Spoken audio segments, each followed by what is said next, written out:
రోజు రోజుకు సైబర్ మోసాలు పెరిగిపోతున్నాయి. కొత్త కొత్త పద్ధతుల్లో మోసాలకు పాల్పడుతూ కోట్ల రూపాయలను దండుకుంటున్నారు.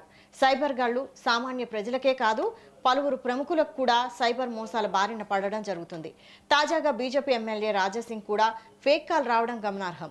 ప్రిన్సిపల్ సెక్రటరీ పేరుతో చీటింగ్ ఫోన్ కాల్ వచ్చిందని ఆయన వెల్లడించారు. నిన్న సాయంత్రం నాకు ఒక నుంచి కాల్ చేస్తున్నట్లు చెప్పారని, తాను కూడా నమ్మినట్టు చెప్పారు. భట్టి విక్రమార్క పిఏకు ఫోన్ చేసి క్రాస్ చెక్ చేశానని, తెలంగాణ ఏపీ ప్రజాప్రతినిధులు అలర్ట్ గా ఉండాలని రాజాసింగ్ సూచించారు. రాష్ట్ర ప్రభుత్వం ఫేక్ కాల్ చేసిన వ్యక్తులపై చర్యలు తీసుకోవాలన్నారు.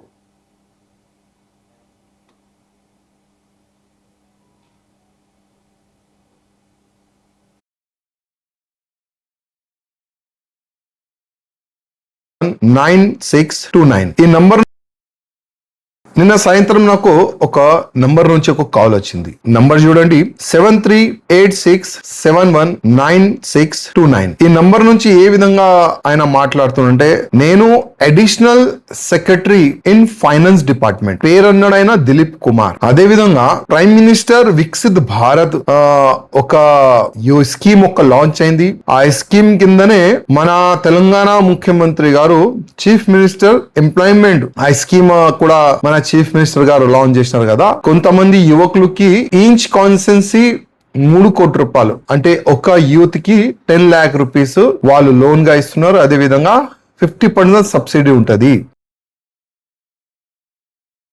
నిన్న సాయంత్రం నాకు ఒక నంబర్ నుంచి ఒక కాల్ వచ్చింది. నంబర్ చూడండి 7386719629. ఈ నంబర్ నుంచి ఏ విధంగా ఆయన మాట్లాడుతుంటే, నేను additional secretary in finance department, పేరు అన్నాడైనా దిలీప్ కుమార్. అదే విధంగా ప్రైమ్ మినిస్టర్ వికసిత్ భారత్ ఒక